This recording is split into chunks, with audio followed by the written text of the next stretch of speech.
the early reviews for Fantastic Four First Steps, which is, it's going to be hilarious, right? Because, okay, we're already starting up the same cycle that we have seen time and time again. This is the best thing since the last thing, blah, blah, blah. I don't really care, man. We're going to be talking about this next week as well, because I already know, and especially, comparing and contrasting that with everything else that has been put out. But yeah, we'll just talk about the hype cycle and how everybody's going to be saying that this is literally the greatest thing. Oh my God, retrofuturism. I'm already ready to gag on all of that stuff, but we'll get to that in due time. But simply looking at the early reactions and hearing a couple early reviews, this film, okay, it doesn't sound like the worst thing. Okay, what people are saying is, well, it's definitely of the big three that came out in July between Jurassic World Rebirth and Superman, this is the best movie. Okay, but don't confuse that with saying that it's a good movie. And in fact, all of the promise, and it's so funny, right? Because this is directed by the guy that brought you Marvel's WandaVision. Well, it's like the first two acts are pretty decent, but then it falls apart in the third act. Where have we heard that one before? But yes, it's a bad movie, but it's not historically bad. But you can enjoy it if you, and I hate this phrase, turn your brain off. But yeah, the moment that you start to think about it, the moment that you start to dissect the plot, and the moment that you realize that they brought in Galactus to make him a fucking idiot off rip, the moment the show starts to fall apart. But hey, it's gonna please the audience because, hey, at least it's not woke. And if this is what we're going into when it comes to entertainment for the next couple of years, I'm really going to have to look at taking more time off in between recordings because all of this shit is just getting so damn tiresome. But I digress. This is going to be one that's, it's probably going to play well with audiences. Just like Superman over the past couple of weeks, how people are willing to sweep for that bad movie. I could see this being even more popular, but is it going to be even more financially successful than Superman?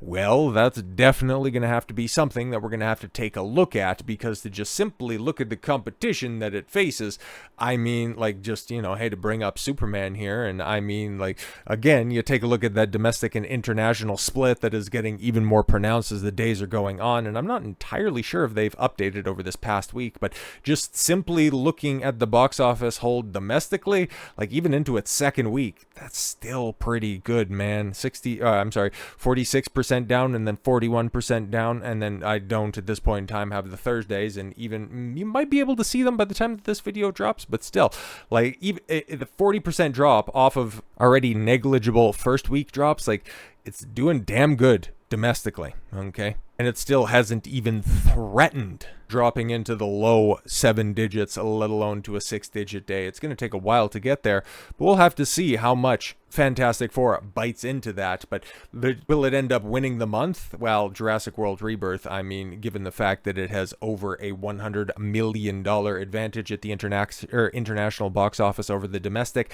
as the domestic is really starting to slow down quite a bit. You take a look now, and maybe the Thursday, but depending on, because the different theaters have their instead of just one produced day, now they're starting to add Thursdays on top of the Tuesdays, so potentially the Thursdays could bump up, and for the weekend, well, we'll see, because it's going to be losing some screens as well for Fantastic Four, because I think it's opening up with 4,300 theaters, so yeah, Superman's going to be bid into, Jurassic World is going to be bid into, and then as for August, it's really going to be a free-for-all, because at this point in time, man, I think we kind of hit saturation point, especially domestically for Superman, but there could still be some people thinking that, hey, you know what, I really enjoyed that in July, there's nothing coming out in August, maybe I'll go back and see it, and you know what, hey, I haven't got my fill of plastic dinosaur figures, just mashing against one another, perhaps I'll just go and check out Jurassic World Rebirth, because as for the rest of the stuff, man, it's okay, F1, most people are probably going to wait until it hits streaming before they watch it, because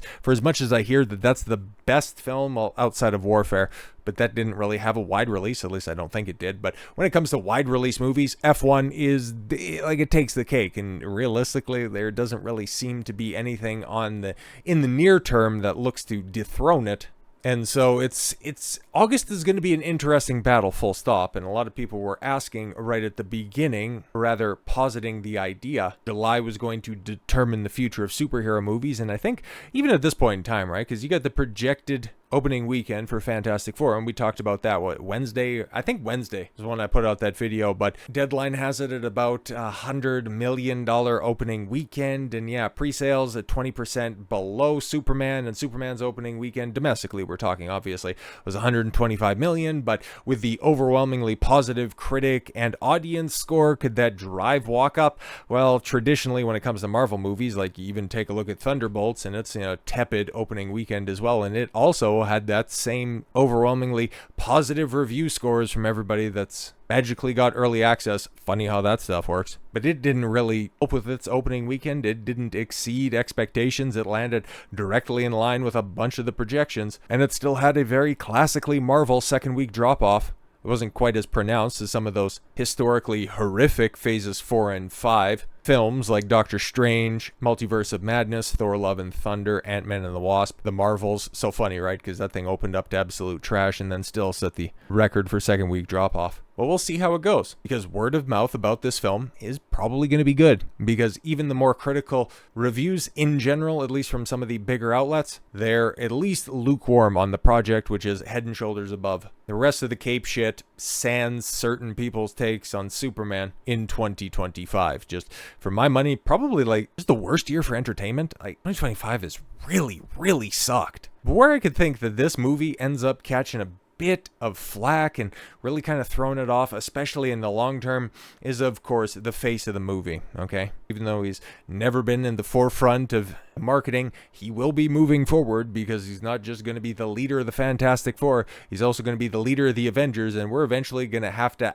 answer the question, what the fuck is wrong with Pedro Pascal? Because even Marvel, they have to know something is going on between their two lead actors, right? Because they're putting out this promotional clip, and we don't really need sound or anything like that. Just simply the visuals will take it away. And yeah, I kind of thought that maybe Vanessa Kirby was just kind of playing into the role, because for the first act of the movie, it's like the Invisible Woman is pregnant. So it's like, okay, cool. Is she just like really method acting on this one? Because it almost looked like a bodysuit. But no.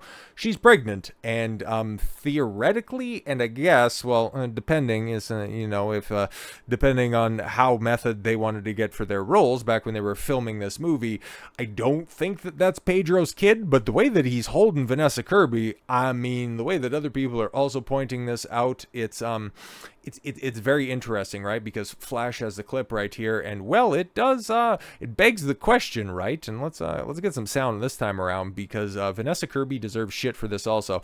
Yeah, exactly, because that's theoretically somebody else's woman, but the way that she's acting in all of these clips, like if Pedro even just wants to play this off, it's like, oh, he gets anxiety in public, but why is it that it's always Vanessa that wants to calm him down, huh? And why is she the one who unpromptedly wants to start stroking his face? These are gorgeous. I think that's my favorite image so far. Of just our hands. Yeah. That was our very first day as long as you don't have to see my face. Terrible confession to make in front of Gordon. It's because some of the best men in the world, so they don't count. Yo, she was grabbing dick in that interview right there, but that is just a short and small amount of footage that's out there, because holy shit, man, some of that stuff gets really goddamn weird. And for as much as people, and rightly so, want to take the piss out of Pedro Pascal, it's just well, it's kind of funny, and has been pointed out here. How come Pedro Pascal never gets anxiety around Bella Ramsey?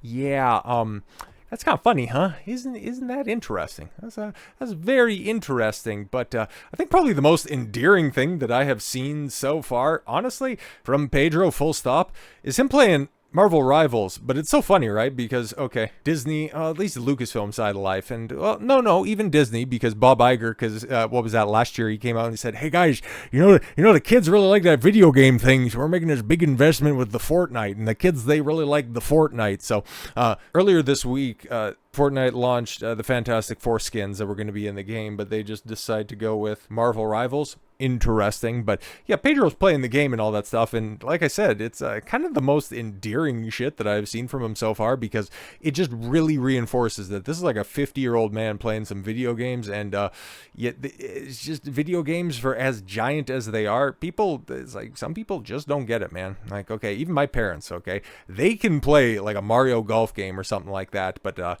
Pedro, you give him a twin stick shooter like this. I don't know, that's a different genre, but you just give him a shooter or anything like that, and he is fucking useless. But also, you take a look, it's like Vanessa.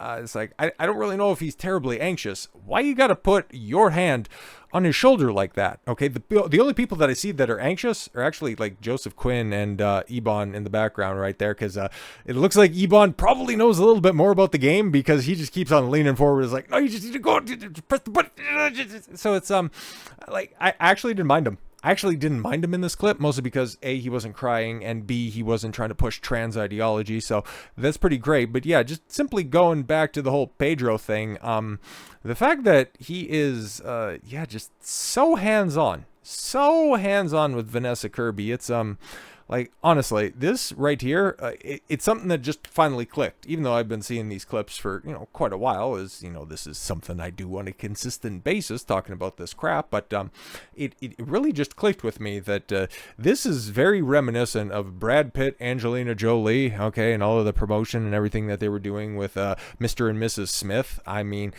it's all right. It's totally all right, because apparently both are, maybe Pedro is or is not in a relationship, but obviously, like you can see in a lot of those handsy clips, Vanessa is still wearing a wedding band, at least. But if you have two people that get close while shooting a movie, it's not something that has been unheard of before. It's just come out and say it. Okay, for Christ's sakes. But it's so funny, right? Like, he wants to get handsy whenever Vanessa's husband's not around. But the moment he tries that shit with anybody else, because, as is pointed out right here, and shout out to a real show, but literally nobody, Pedro Pascal, when he feels anxious, and, these clips have been hilarious lately, so this could end up being the prevailing meme over the top of Fantastic Four, but as has been pointed out right here, hands all over, yes, Willem Dafoe's wife, and yeah, you can just see Willem check him right quick, okay? And it's a sight to behold, so... stands up, and then he just chin, like he's down there with Willem, okay? I didn't realize that he was just such a short dude, but yeah, his wife, he goes right for the chin, like doing a chin stroke, like what the hell is that, man? But yeah, just checks it. It's like, yo, you keep that fucking hand away. It's like, no, I was anxious, and he's like, I'm about to go full Green Goblin on your ass if you don't fucking check yourself here real quick. So no, nobody was buying the whole anxiety thing beforehand, but thanks to the Fantastic Four marketing campaign, and now the fact that this is hitting meme stratosphere, for as much as I'm excited to take a look at the box office at the beginning of next week, I'm going to be even more excited to see what the internet does with all of these Pedro memes, because, it's a good thing that Mr. Fantastic has stretchy abilities, because in order for him to deflect from any of the accusations that are likely to come his way in the not-so-near future, because, I think it was posited, and I can't remember where I heard this, but how long do you think it's going to take for Pedro to end up catching some accusations? And I was like, oh, it's obviously going to take at least a little while, because he's got the juice right now, okay? He's definitely got the stroke in Hollywood, but if Fantastic Four isn't quite that fantastic at the box office, or if the shine comes off of his star with Mandalorian and Grogu, it's a tale as old as time. The moment that he cannot provide access or offer any kind of added value is the moment that the cracks in the armor start to appear. Happened with Jaws Wheaton, happened with Johnny Depp even. You can get away with a lot of stuff, but the moment that you aren't as big as you think you are is the moment that you get tossed to the side. And in regards to Pedro, well, let's just say I'm not really going to be shedding any crocodile tears when I start hearing how he started to touch his co-stars in no-no places. Because guess what? All on video, and it took you freaks that long to come around to this. It's so funny what you guys will do to just uphold your political contemporaries. But with all that said, thank you all very much for the gift of your time. I've been Don Consuelo. I want you to follow your gut and get after it. Take care, everyone.